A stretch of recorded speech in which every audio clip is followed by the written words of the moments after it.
We are live. What is up, everybody? Aaron the Dog back with breakdown number one of the day. It is the Cage Warriors 140 breakdown show. Cage Warriors taking place on Saturday, June 25th, live from Dublin in Northern Ireland.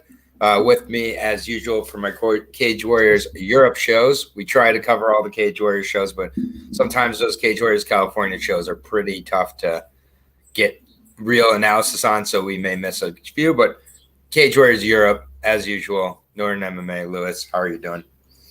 All good. Belfast, not Dublin. Belfast, my bad. Yeah, Belfast is Northern Ireland. Dublin is Republic of Ireland. It's confusing. Yeah.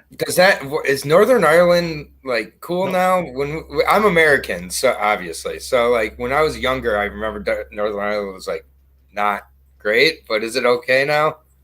I've never been to Northern Ireland, so what do you think as an Englishman of Northern Ireland? Like, what's like when someone says Northern Ireland to you? Let me get you in trouble on the channel. I mean, I don't really think anything of it. It's a very small populated area. There's not much there other than Belfast, to be honest. It's not really somewhere people go on holiday either. They normally go to the Republic of Ireland, but I mean, how are you? So with the crowd, I mean, there's a few Irishmen on the fight card, but it's not every fight here. But pretty good overall card, top to bottom. I mean McKee's going to get a reception. I'll tell you that. Being someone from Reese Mckee, who is obviously Northern Irish, he's going to get a hell of a that's the main event. Reese Mckee and Justin Burlinson. Irvine is as well. Yeah, we'll go ahead and get in here to the fights, and that's what everybody's here for. Timestamps will be in the comments as usual, but yeah, Belfast, not Dublin. My bad on that. But SSE Arena, 9 fights so far on the fight card. Who knows? They might add something. They always change things up. And we get to start with two of my favorite things: a debuting fighter, pro debuting fighter, and a catchweight bout. Two things that I'm not crazy about, but it is what it is. We have Dorian Klicken and Cove. We're going to go with Dorian the rest of the time. And then Adam Darby here making his pro debut. 2-1 Dorian here out of Moldova against the Irish Adam Darby, the plank here. Young man, obviously, 23 years old, 6'3", so good size for what looks like he's heading towards 155. Hasn't fought since his amateur loss to Murad Gasanov, a 4-2 fighter, but it was IMAF, WMAA, so we know how we feel about that. 2 losses on his amateur record, both by decision. Fought with Cage Warriors Academy, looks to be a long kind of grappler, stand-up still developing from what I can see, but he does have 2 TKOs as his career went on, so he does, but hasn't fought in almost 3 years. So that's kind of where we are with him. There's not too much more I really have to say about Adam. With Dorian, I was able to watch his last fight. He has fought more recently. He's been fought in March of this year. He got the finish there by rear naked choke over Diego Vizani, who was 0-0 making his pro debut, beat a 2-0 fighter with UK Fighting Championship in November. And lost in an Italian regional that I was unable to find. So, I mean, we have one guy in Dorian who has been fighting recently. Wasn't a flawless performance by any means there. The rear naked choke, he ended up getting it with like kind of no hooks just on each other's knees. Wasn't a lot of technique. Pretty sloppy with the stand-up. I do think a long, lengthy guy like Darby should be able to kind of pick him apart there and either knock him out or end up getting the submission. So I think this is Darby. A setup fight for Darby to get the crowd going. Yeah, Adam Darby's got a lot of backing behind him, and a lot of people are really high on him. He's built for this weight class. He's very Ian Gary frame-like. That's kind of like a good comparison to have if you're thinking about size difference. And he's got a massive amount of experience. It's pretty much pro, the IMAF. It's a ridiculous level of competition. Still 3 years off is my worry. Why? Yeah, do you have any idea? But he is. I think he's just getting better. Yeah. I think it was. And he's just gonna be 23. that. I mean, being out from 20 to 23 isn't a bad thing at all. And he's training with James Sheehan and people like Paul Redmond, Neil Seary. There's some really James good Sheehan, people. everybody's new a darling here all of a sudden. Yeah, Mcbain. Very Like interesting. there's some good guys over at Rhino. So I think Adam Darby is going to handle his business pretty easily here, to be honest. Yeah, he's a minus 300 favorite right now. I don't think that's terrible, honestly, on a card like that. I think that's about what he should be against a guy like Dorian. Again, you can watch Dorian's fight, a lot of hooks and kind of leaning forward. We'll wait for the end for it. Yeah, I know, Zhongli. I got you. I always appreciate the like and subscription, Zhongli. How you doing? We'll get you your 5-piece money line parlay on a 9-fight card. Kind of harder on those cards. Can we do maybe a 3-fight parlay for you? But if you want 5, we'll give you 5. Next fight at 185. This fight should be fun while it lasts because it's a Michael Chimaola fight. I love Michael Chimaola, even though it's not pretty. I mean, it really isn't. His last fight, that was ugly, man. I'll be honest. Kind of had like a punch takedown thing on P-Tour. And then just it was like around the full guard, just got these like hooks that should not work in pro MMA. Yeah, here we are working here. So, I mean, Michael has the power. He's a freak athlete for how long it lasts, but he hasn't answered the gas issues for me.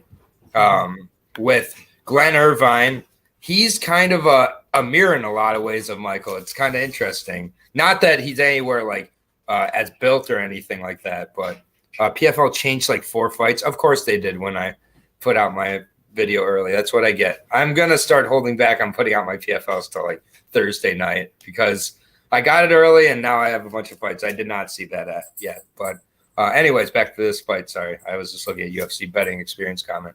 Glenn Irvine, he's straight up kill or be killed. He's a long guy. He's a tall guy. He got knocked out in his pro debut by 6'11" Paul Redmond. Pretty funny fight. You can go back and watch. I mean, he's had some good moments. He's had some bad moments. He's never beat anybody great. I would think Michael Chimaola rolls here just because Glenn doesn't have kind of that grinding style. Like, he hasn't shown he can go long either. So I think it's another first-round finish for Michael here. Yeah, it's 5 minutes or bust. And Glenn hasn't fought in a while either, like 3 years also. Couple long letters. 4 years, yeah. Yeah, 4 years. He was scheduled to fight in the ties Frederick, which would not have gone well for him. So I think this is a much more favorable matchup for him. But there's a reason Michael's got such a heavy favorite to him. I think he got 3-1 in the UK right now. So yeah, it's I'm surprised at that. Based on he hasn't looked great in his fights either. They both have that first round knockout was not pretty against Couture. He was on his way to losing. And losing to Caddy as well. Like, he got lit up in that second round. Yeah, Caddy, who's now fighting on the Ari's card this upcoming week. Yeah, which I'm not doing a breakdown on. No. Yeah, not yet. When you hear, I love Samir Caddy though. Samir Caddy's. I don't know why the Cage Warriors got mad. Probably because they love Chimaola. It's probably that, but it's a real close one. If the crowd's going to play any effect, then you'd probably edge towards Irvine. When the odds are this close and both guys mirror each other so well, it's kind of a dog or pass your kind of routine for this one. Minus I wouldn't bet on Michael. Yeah, I love Michael, but man, you're sweating. Yeah. And if it goes past that first round again, I'm not sure who's going to look great between these guys, but I think Glenn is more built for a longer run than Michael, just based on the body types. Yeah, I'm not sure how much gas either of them have, but I'm definitely not sure how much Michael has after. Oh, I know how much Michael has. 4 minutes. Irvine's not too much more, maybe. But so minus 250 for Chimaola. I mean, I'm glad it's not something like -4, -500, which I think it will be by fight night. But yeah. I mean, minus 250, I still wouldn't suggest it. I will take Chimaola. You just let her out. And we will go on to the next fight here, plus 200 on Glenn Irvine. Next fight should be a really, really good fight. This whole card, I think, for 9 fights, they're maximizing kind of the potential here. Adam Shelley, one of the Shelley guys who apparently we don't know because I say kickboxing instead Taekwondo. last time, so I don't know the Shelley brothers. Definitely developing a lot of the other game, but definitely still working on it. Taking on a pretty unknown guy, but undefeated, James Power. Awesome name for a striker. English versus Irish here. These guys are going to strike, and I just am very, very interested to kind of see. We'll go through James Power first and kind of go through his level of competition, when he fought last and everything. But once again, was able to watch the Energize Irish podcast where they had both of them on at the same time. Didn't they? Yeah, it was really good. I really actually appreciate that show. There's not a lot of MMA shows I'll shout out, but I appreciate it because they do the interviews with both fighters at the same time. And I kind of like seeing how the fighters are gauging each other. James Power is definitely like very serious, really focused, not at all cocky here, not being like, oh, I'm going to take out Shelley like I think, maybe other opponents have been. But James Power, 3-0, 6 straight wins going back to his amateur career, all finishes by knockout. Has not faced anybody of note. Hasn't faced anybody who's ever had a win. That's to note. That is to note. Well, as a pro ever. Or an amateur. Yeah. Ever. Like that's where it's really crazy. So it's like you can get into some really bad habits where you're ending fights in 40 seconds, 3 minutes. The Mark Halford fight ended very, very quickly. Adam Shelley is an absolutely accomplished, technical, tested guy here. And just 1 second. Go ahead and go into Shelley. I got to take care of this really annoying dog who decides to not shut up. So 1 second. Yeah, Shelley on his own. He's going to be the longer range guy. He's 6'3". He's got, I think he has like an 82-inch reach or something ridiculous. He's very long. So he's going to want to be keeping James Power on the end of shots here. He's not going to want to get James inside where he actually can explode and use those Josh Emmett style power punches. So for me personally, I do think James Power could do this. I think he can get inside the reach the same way. I do too. Yeah, the same way. What was his crazy name? Oh, you've got it on the screen, Mokanamona or whatever. Kennedy Mokananoa did also. Yeah, he managed to get him down. Hooper was having some luck until. Yeah, the thing is, like, the difference in level of competition. Shelley here is way better competition. Way better competition, like in amateur to pro. Stephen Hooper is better than anyone. Is better than all the people James Power has faced put together. So that's just something good to note. But he was getting touched by Stephen Hooper, and if James hits him, like I've seen him hit people, that's where this could be a really good step up for James here. And I think he might rise to the occasion. I'm actually going to go with James Power on this one as well. And it's not because I'm a biased Englishman. It's because I believe in. He's taken everything seriously. He's really, he's a great grappler as well, but he doesn't use it. I think he trains in Atherton as well. It's. The odds are super close. He trained with Lee Chadwick and like Mike Wilkinson and a few other good guys like that. So, yeah, I'm still gonna edge towards Adam in this fight. Yeah. I do think that Adam is going to grapple a little bit though in this fight. Both Shelley brothers have been working very hard on the jiu-jitsu and the wrestling aspect from their amateur days, and they both have shown in fights they want to implement that. And I think it's a good game plan here against James Power. I don't know why in the first round Adam Shelley would want to engage on the feet with James, because James has not gone longer than 3 minutes, I think, in any fight ever. So that's the first thing you want to do is have him pass that, show that he has some wrestling chops. And again, Adam is pretty high level on the feet, taekwondo, kickboxing, whatever you want to label it as. I think he's he's an excellent counter striker as well. Yeah, and he's a really good counter striker. I think he's in for a dangerous 2 to 3 minutes, but I do think that after that, this becomes with each minute, this becomes more Adam's fight. So for me, I think a lot of people are in love with the kind of a flash, the power, but again, he's never fought anybody with a win. Mm-hmm. I can't pass on Adam Shelley at -130. I think it's a fantastic line. I don't believe this should be lined as a pick'em.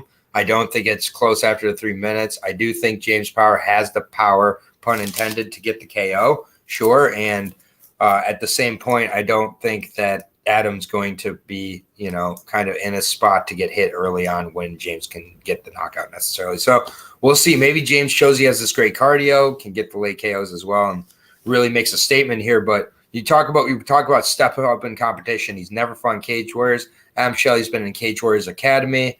Adam Shelley is going to be the Irishman. The Shelley brothers are going to be, definitely beloved.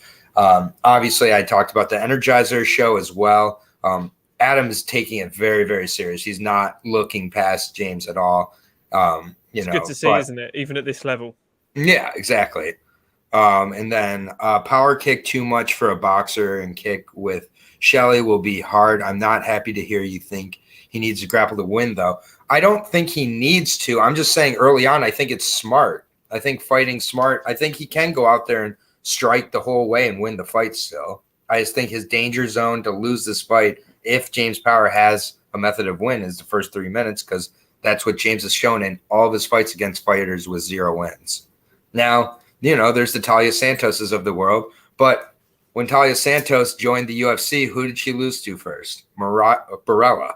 So it's like, again, she faced a bunch of 0-win fighters too. It's like, I just think you can get into some bad habits winning against low levels of competition. So again, I understand. I hope this goes more than a round for a start. Just to get Power, even if he loses, getting the experience of going and seeing what his gas tank's actually like. Exactly. Yeah. I'm very interested to see both guys, but -130 I like for Adam Shelley. And I, again, think that he can grapple, so I don't think he needs to, but I think he should early on because I think it'd be smart. So we'll see if he does. Second round, I think he could. If it goes to the second round, I think Shelley is the massive favorite. Yeah, exactly. So I'm going to take the slight. Still taking Power because I'm a dumbass. Yep. No, I mean, if Power wins, you're going to look very, very good.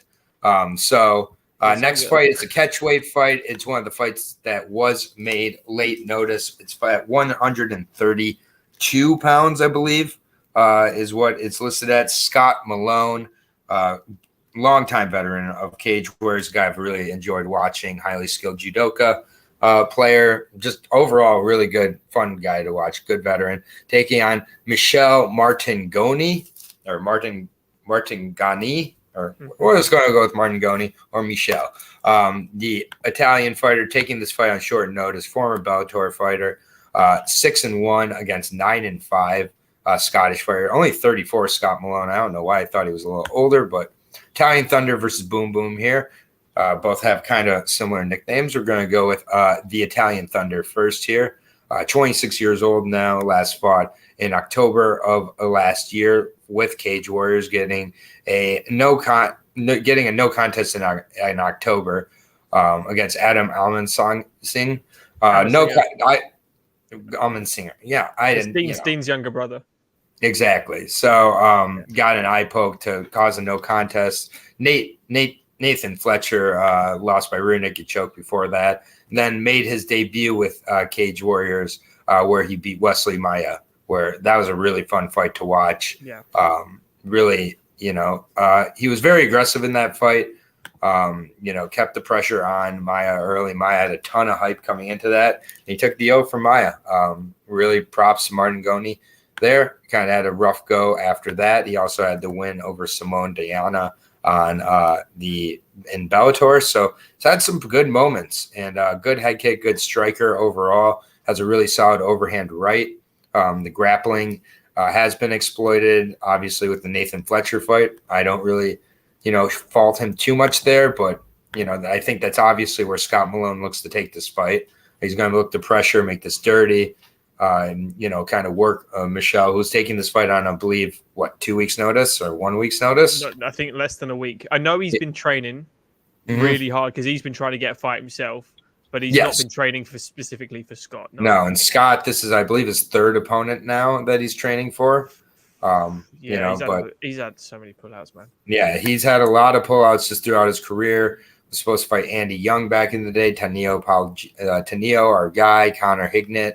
So now, it was Andy Young again, and now Michelle here. This is, I think, kind of where Scott just needs to keep this dirty, make him work. I think Scott's going to still have a size advantage and I think, a serious cardio advantage with this being at a catch weight where I think it plays an advantage for both fighters, but I think Malone's going to be able to use that more to his advantage, if that makes sense. So I think for the most part, Michelle needs to, kind of push it early, go for the finish early on. But, we've seen one guy do that, and he did get the finish early on. It was Jack Cartwright. Jack Cartwright, very good fighter, obviously.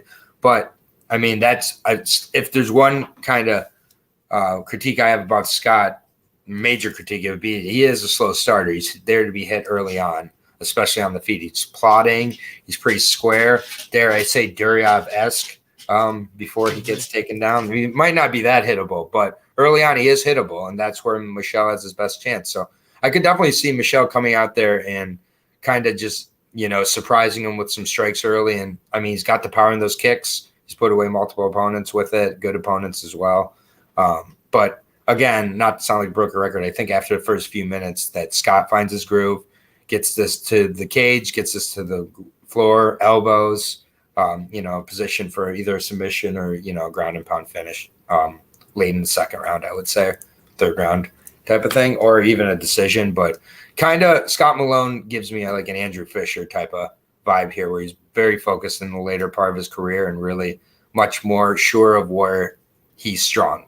And so I like Scott Malone here, but it wouldn't surprise me if Michelle, surprised him early. I think that's when Michelle could really get him. I'm fully aboard Michelle here, and I'll tell you why. I'll tell you one reason why is because I was at the Adam Amasinga fight, and Adam, obviously, I'm very biased because he's a full reptile guy. Yeah. Right. So instantly biased, but he's a clinical, technical striker, Adam. He's fucking amazing. Michelle was handling him in the striking. He was bouncing in and out, and he was tagging him constantly until that eye. When he got eye poked, it was like he tried to carry on, and he just couldn't. The ref called it. He wanted to carry on, but he was doing seriously well. He definitely won the first round against Adam and was piecing him. Adam was doing way better in the striking when he fought Scott, and Scott managed just to tire him out through the grappling, and that's how you beat someone like that. I think Michelle's grappling was his bread and butter, and his striking has come so far to me, where he's now able to finish people. And the Wesley Meyer fight to me was really good. Scott's just looked very flat as of late. Even in his wins, they're not against high level of competition, and they're not against someone that's 26 years old looking to climb the rankings. And I know he's been training because he's been looking for a fight big time. So I actually think Michelle has 2 rounds of, decent work in him here. 10 minutes against, again, a slow starter. He's not going to gas out in the first round. Right. Against Scott. I think it's going to be, it might be a little bit of a testy first round for both guys. If he comes out the gates, brilliant. Win that first round, bank it. I think Michelle could win a cheeky decision here, to be honest. Yeah, I mean, the odds really are with Michelle here, and I'm surprised. Minus 225. When you watch him live, he's really fucking good. Yeah, really I didn't expect him to be. Yeah, minus 225 here against Scott, who's a plus 175 underdog. He's mad. He's the underdog. Yeah. Yeah, and a pretty heavy one over here. I think we see Bellator head kick finish. We see Younger and all this, and I'm edging with the underdog here. I'm not sure, if the line's going to get any better than that either. Plus 175 for Scott Malone here in this spot is pretty surprising to me. I don't think Scott's not been training for someone that is so good, like as good as Michelle. He's been given he saw Andy Young last week and was like, lovely free win, and now he's got Michelle, and he's like, okay, right, fair enough. Yep. Yeah, exactly. So glad he's an underdog in that situation. I will see about the bet, but that's the end of the prelim card. We're on to the main card with a very, very interesting matchup here with Ryan Shelley taking on Matthew Elliott, another judoka player here in Matthew Elliott. Ryan Shelley, more of the stand-up guy.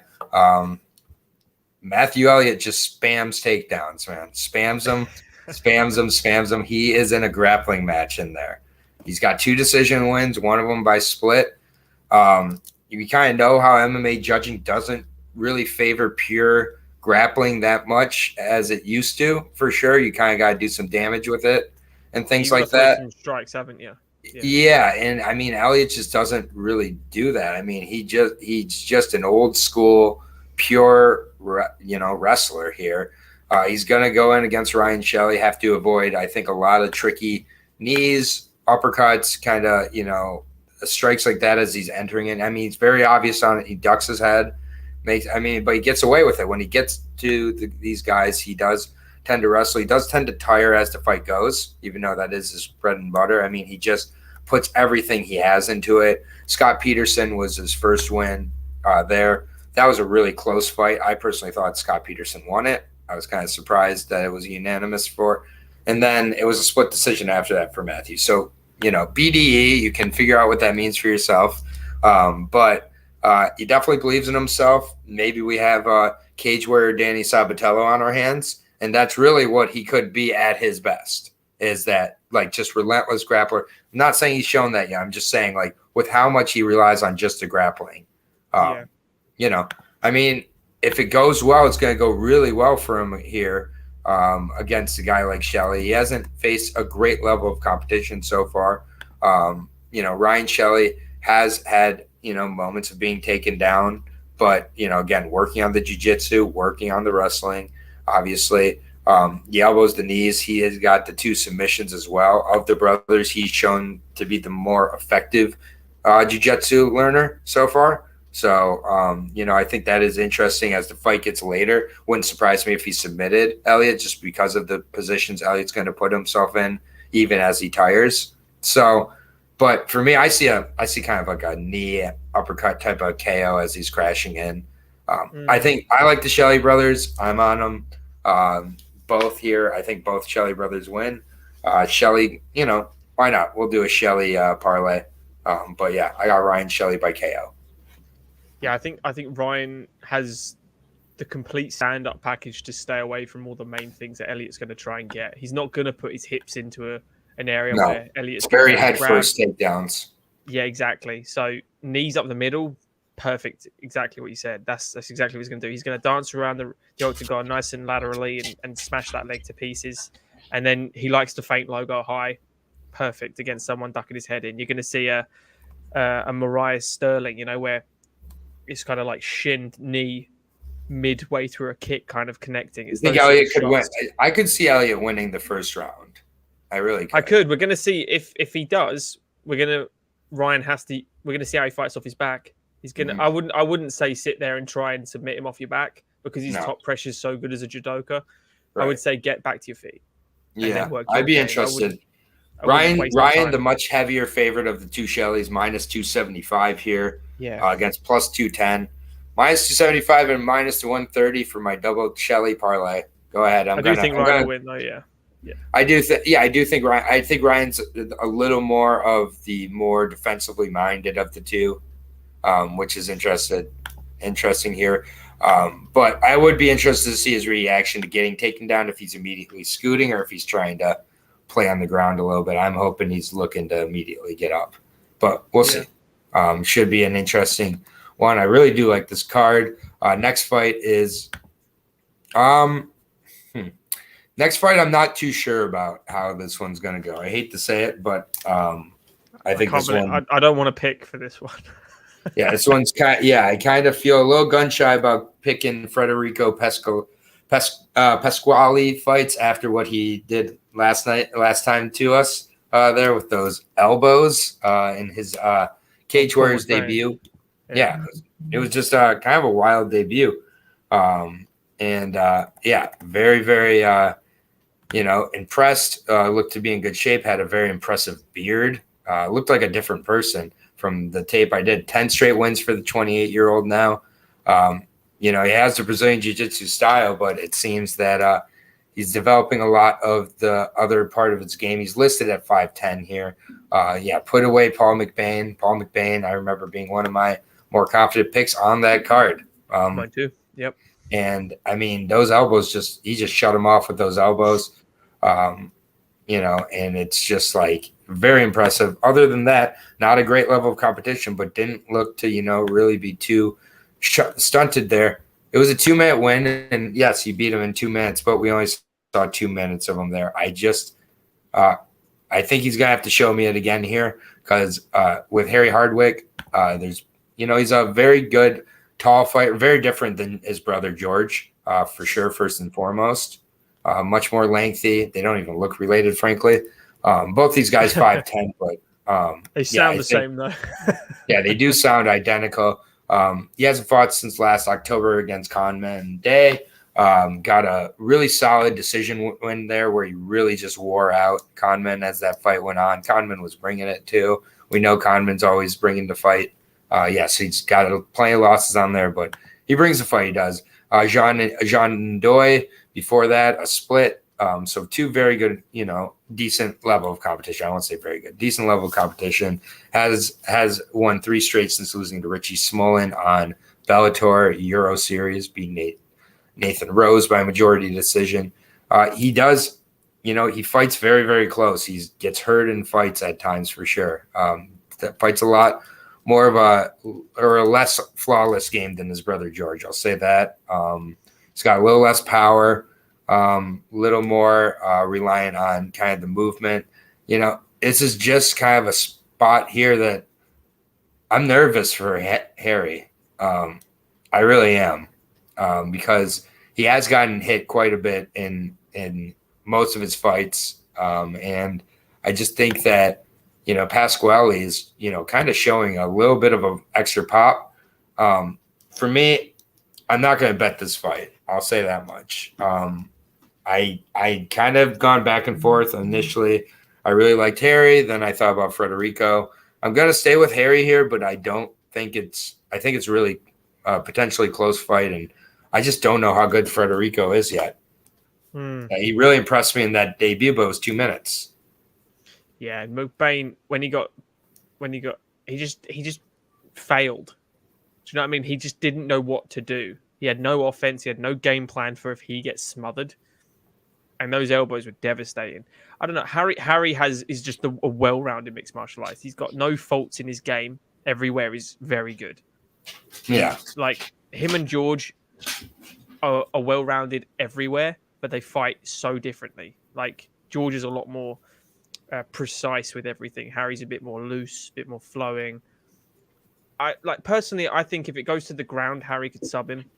If it stays on the feet, Harry could knock him out. That's the way I think in my head. But it's the Mcbain fight that's got me. It's just got me because if he does that, I'm just trying to think of hypotheticals where if Harry's in that same situation, does he fold as well? And what Federico showed is he's damn fucking strong. Like he's got some power. And he's throwing elbows, man. He's got some power, man. And that's one thing that they're lacking at featherweight is if you've got power at featherweight, you will get ahead of the competition quick at this level of MMA. Yeah. I cannot say I do not believe in Harry Hardwick because I love him. I love the Hardwick brothers. I do truly think Harry has enough to win this fight. And if he does, then he is ready for a title shot of his own because Federico is actually quite scary to me in this division. He's got an undefeated record, which is already annoying. Yeah. He's faced the reason we bet against him against Bain is because the level of competition he's faced is dog piss. Right. It's absolute rubbish. Harry's fought legitimate guys. Cameron Hardy, Caput, Ndoye, Day. They're all very difficult fights. I think Harry. I might be overthinking it. I think Harry has enough to do this. Yeah, I'm pretty surprised at the odds minus 200 for Harry Hardwick here, plus 170 on Federico. I think it's the Hardwick name, isn't it? It's because of George fighting for the title at 141. Mm-hmm. Yeah, it absolutely is. I mean, it's like I'm right. Even UFC betting experience, Hardwick train till they lose for me. I mean, that's fair enough. Hard. They train hard. Yeah, they're really good fighters. Very different fighters, though. Definitely Harry Hardwick and George Hardwick. I'm much more comfortable with how George Hardwick fights, in my opinion. But and if you like the Hardwicks as well, follow Joe Cotton MMA on Insta. I've had him on my channel. He trains at the same gym as them, and he's doing the similar thing to me. He's really good mates with the Hardwick bros. He's knowledgeable with it as well. So I talked to him a bit about it. Right on. Gonna move on to the next fight here at 170. Ireland sweetheart, I'll say, James Sheehan against Martin Cause, the French fighter here. France versus Ireland, 3-1 versus 4-2. Both these guys, young in their careers. Going to start with Martin here, 3-1, fighting out Boxing Squad. out of France. Fought in March of 2019. Got a guillotine choke win over a 1-1 opponent. Was not able to find any of his fights online. He's fought 0-1, 1-2, 0-0, 1-1, and 0-0, losing to an 0-0 fighter with Shuto, Italy, and a no contest because the fighter fell through the ring in 2017. So that's where we're at here. Had a fight scheduled for May with FFA Challenge, and then Cage Warriors called and said, "Well, I'll fight James Sheehan." He said, "Sure." No amateur career either. So really just a tapology go through because I was not able to find any tape. What I do know is James Sheehan, Jimbo Slice, as he's known, great nickname, 4-2, learning under the fire in Cage Warriors here, Team Rhino MMA. In Dublin is where he fights out of 3 straight wins, knocking out Karol Michalek in 2 minutes. I picked Karol Michalek in that fight. I remember. I did say you were crazy. Yeah. And I was. James Sheehan definitely showed those levels. We all have one of those fight as a card. I mean, I have that. I can name over and over again times I've been wrong. Carlston Harris, Shavkat Rakhmonov. But again, the O'Meal Brown split decision win. While some people may be like, "Oh, split decision," that's what O'Meal Brown does. He's a split decision machine. And it's just O'Meal Brown is just a very good win to have on your record. I really do rate him quite highly. I think he learned a lot from that. Early loss to Ian Gary when he was 1-1. His debut was against Matt Bonner, and 0-2 Matt Bonner. Like, talk about just like having no idea. James is built like a unit exactly. He's really developing more and more. You can see now. The power's there from his last fight. He's well-rounded as well. A lot of Cage Warriors experience against high levels of competition. James Sheehan is being put in the spot to roll, and he's going to roll over Martin. Yeah, the only thing I have seen the Dubil fight where he got the guillotine, and it was a more Dubil being rubbish, I would say, and putting his head into an arm than him chasing a guillotine. It wasn't super impressive. The only thing I will say is that he's training out of a very, very good camp with like Manon Feroz there, Miguel Haro, Mehdi Dukayev, Sofian Bokachu, the guy that broke his leg against Tom Aspinall in Cage Warriors. Like, there's a lot of decent level of fighters fighting out of that gym. But James Sheehan should wipe the floor with Martin, to be honest with you. He should run through him the same way as his other fight. It might be a second round, or third round, but he'll get him done. Yeah, and this is a 3-1 minus 300 favorite. I think that's pretty accurate. Yeah. Plus 240 on Martin. I was expecting to see -5, -6. So again, minus 300, especially in that part of the world. Yeah, exactly. So I'll take that all day. Definitely will be part of the 5-piece parlay for Zhongli here at the end here. But we're on to the co-main event, and this fight I'm fascinated to hear your thoughts on. 5-0 versus 5-0 here at bantamweight, correct? Yeah, this is bantamweight. Yeah, bantamweight. Colin Laughlin taking obviously the Irishman there, as Irish can get, taking on Festus Aharulu. Here, who is the Ghanaian fighter here, fighting out of England here. I think this is going to be a really interesting fight. 2 5-0 fighters here. Festus, I'll be breaking down first here. Undefeated as a pro, undefeated as an amateur. Made his amateur debut against Lornaire Kavanagh back in the day in 2013. Or not undefeated, lost to Kingsley Crawford by split, sorry. But otherwise, Lornaire Kavanagh, Kingsley Crawford on there. So definitely 2 very good amateur fighters to go against. Diego Barbosa has a win over back in October of last year. Fought in December of last year against an 8-1 Mike Equindano. Was supposed to fight. Good. Yeah, very good. And looked very good in that decision. I am really liking what I'm seeing here from Festus. I think I'm really excited to see what he does in his Cage Warriors debut. Supposed to have a fight back in February of this year with CGC. I'm not sure why that fell through, but either way, Colin Laughlin, I'll be honest, I'm not a huge believer in Colin Laughlin so far. I think he's a little overhyped. I think he's pretty sloppy. And, you know, I just feel like it's just a matter of time for the Team Carbone fighter out of Liverpool here, the Don. Very, very confident.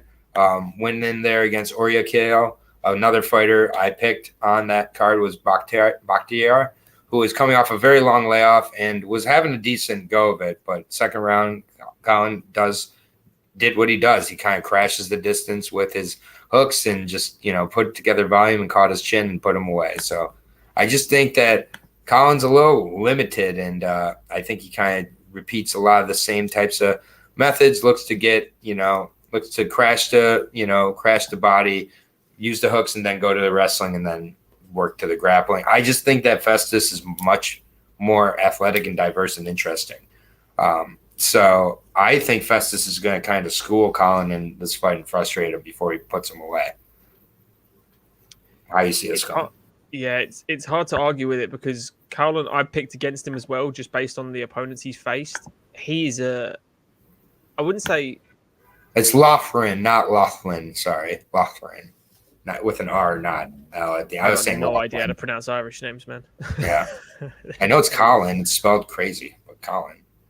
Yeah, he's very athletic. He's very fast. He's very explosive. He could definitely put Festus on his back here.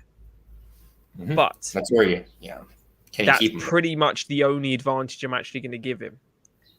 Because what Festus has shown is that he can take out guys and win over 3 rounds comfortably. People Good at guys. Seriously high level, like Airlines, Mike Akanyandu. Mm-hmm. I rate him so highly, man.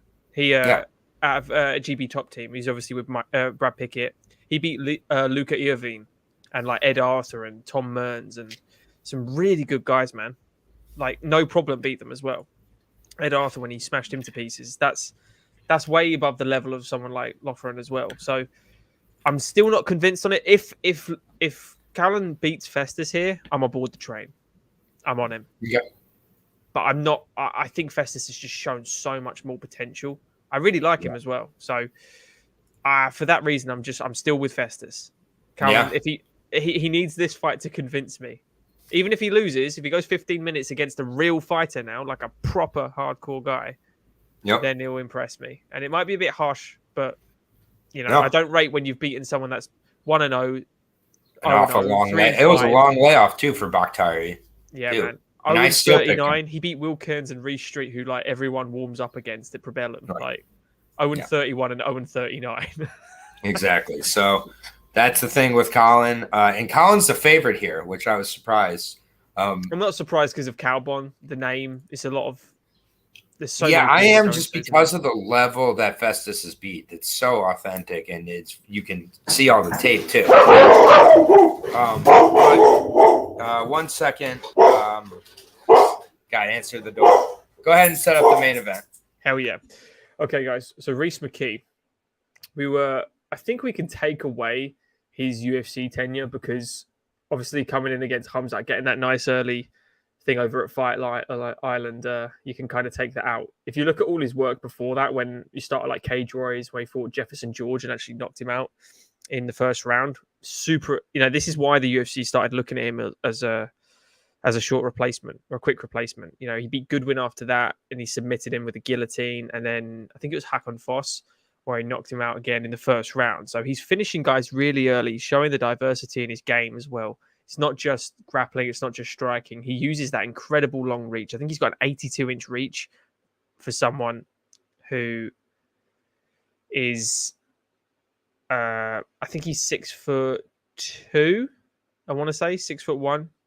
And there's Aaron out of the thing as well. My bad.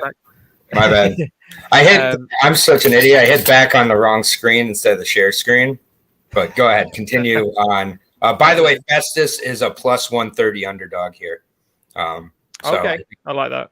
I really like that as well. That's my second underdog I would suggest on the card. But go ahead. Sorry about that. No, all good. So what Reese showed as well, when he came back against Montekivi, I rate Alexi very, very highly. I think he's very underrated. What he did to Gianderson Castro his last time out at Cage Warriors 136, I think it was. He knocked him out in the second round. Just shows the level of Reese Mckee. He was not ready for the UFC at that point. It was short notice, and he got 2 fights. One was a competitive fight against Alex Morono. And the first one you're not going to win against Khamzat. So very harsh. If he wins this title, I know the UFC are looking at him again. He used to fight, obviously, at lightweight, coming back. He's against Justin Burlinson. Justin Burlinson, to me, he's one of those guys where it's like, okay, are you legitimate? The win against Skibinski proved he was legitimate to me. He went to the second round. He took a lot of shots. He gave a lot of shots. It was super competitive. Took too many shots from me. And that's what I'm worried about with Reese Mckee. When Reese Mckee hurts you, he grabs the neck, he goes in and he chokes you out. If he hurts you with the body, he'll finish you up with the head. Like, he will mix it up perfectly. And I think Reese has all the experience, and he learned a lot from that Alex Morono fight. I know he did. Because he showed it against Alexei Mantekivi. He was more patient. He low kicked him. He didn't just stay in the pocket. When he hurt Alex Morono, he stayed there for too long to get countered, and then he got wobbled, and Alex Morono took over. Against Mantekivi, he just patience. And he actually Mantekivi is a good fighter. He's too. So good. I rate him so highly, and to finish him, people see 13-7, and they just are like, you cannot look. You almost need to take a guy with a 13-7 record who's in Cage Warriors more serious, because they're not just going to have him there for no reason. A Matt Bonner type. I mean, these guys with these, it's built different over there. For sure. Go ahead. I'm not convinced on Justin's chin either. Yeah, I agree. Especially against on the Contender Series, we saw it. I was all over Johan. Johan's one of my best Contender Series picks ever at plus like 325. Yeah, because I remember you picked him against Gabe Green as well. Yeah, that was a mistake. That was the mistake. But I think gassed out. He did. Gassed out. Yeah. I think Reese Mckee handles him here. This is a hometown for him. The crowd is going to be on his back. He was too early in the UFC at 24 years old. He's 26 now. He's grown a lot. He's moved from lightweight to welterweight. He's very, he was seriously undersized against coming in. I just feel so bad for him in his UFC tenure. So this is his chance to win Cage Warriors gold here. I'm all about Reese Mckee. I love Skeletor, to be honest with you. I think he's great. Yeah, I think this is a really interesting fight here. I think it's very, very close. I think a lot of people after the last fight with Rhys are really hot onto Rhys, and Rhys rightfully so. After Mecca TV, that definitely was a really good win. And he was in the UFC too early. Burlinson was in the UFC too early too, even though it was the Contender Series for sure.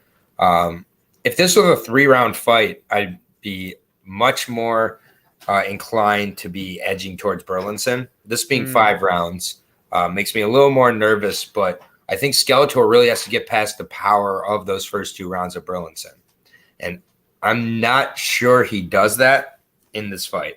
I think Burlinson might not really learn too many lessons here, so it might be on Mcgee to have to be the more kind of not getting into a firefight type of fighter, because I think Burlinson isn't going to be able to put together tactics for 5 rounds to win a decision.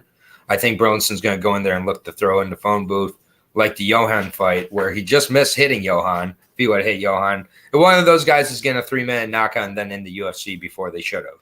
So if he would have knocked out Johan Lioness in that fight, he would have gotten knocked out by Gabe Green, I think. So it's kind of interesting, and gassed out too. So it's like interesting. I 100% agree. Yeah. And so I think he's where he needs to be. I think both these guys are where they need to be. I think in a 3-round fight, I'm picking Burlinson all day. In a 5-round fight, I'm edging towards Mckee.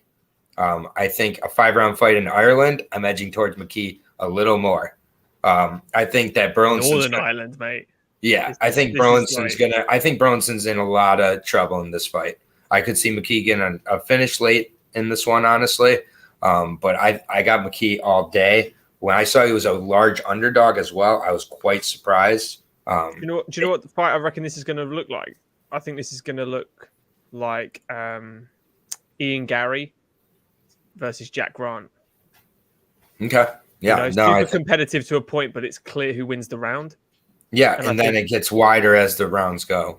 And yeah, when it hits 4 and 5, you saw Ian Gary just absolutely dominate. I when Rhys kind of takes hate over. when people do the if it was 3 rounds, I'd pick this fighter. If it was 5, but this is a spot where if it was 3 rounds, I'd pick Burlinson because I think he'd edge enough of the first 7.5 to 2 rounds that he'd be able to. I know what you mean. But 5 rounds, I think he loses 3-2 at best. Otherwise, it might be a 4-1 or a finish with Mckee. But I think it's close early on, and I think it widens as the fight goes for Mckee here. And Mckee just has to get through that power of the first 2 rounds. I think after that, it really does become his fight to lose. And you've got a good price tag of a plus 170 on Reese Mckee here, minus 210 on Burlinson, who even his last win, I didn't think was that great. He took way too much damage there against not a level that Rhys is at. So real quick, we'll go through. I'll give a quick 5 parlay here. And then we will take off. I'll take a quick break and then get right going with a solo Bellator Bellator show here. What's up, guys? Which fight night twinks would you rather? Okay, cool. Oliver back. I don't know why I read his stuff, but you got me. I'll put your comment up in 1 second, Oliver. Hold on. I'll get your attention. But the 5-piece money line parlay for Zhang Li and others, if they would like to partake here, James Sheehan is in there for me. The Shelley brothers are in there for me, as well as I'll put Darby in there.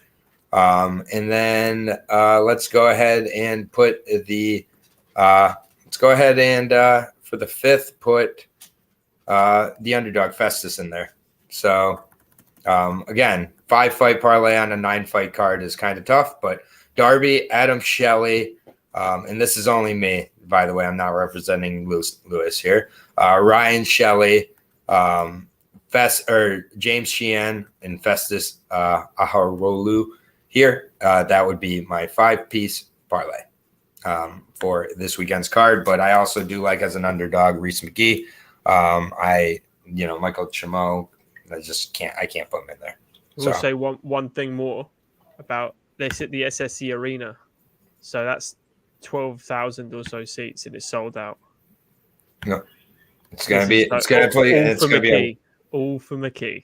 So yep. So Mckee again, underdog right now, plus 175. I do think he wins this fight. I think it'd be. God, I hope so. We'll see. But yeah, I mean, it's MMA. Burlinson has a huge opportunity here, and Burlinson definitely has the power to put him away. So should be a good one. I will be back shortly with the Bellator breakdown show, Musasi versus Johnny Eblin here, as well as Lucas Brennan, many others. So it should be a good breakdown. See you guys shortly. But for Lewis and Norton MMA, for Aaron the Dog, keep taking care of each other out there. We got the PFL card up, which apparently a bunch of fights have been changed on, so it's pretty half useless at this point. Maybe I'll make another one tomorrow. I probably won't, though, because PFL doesn't deserve that from me. And then the UFC breakdown already on the channel with Lewis here. So go ahead and go check those out. Keep taking care of each other out there. Thank you, UFC Betting Experience, Oliver, Visceral, Justin, all of the above. Appreciate you all. Keep taking care.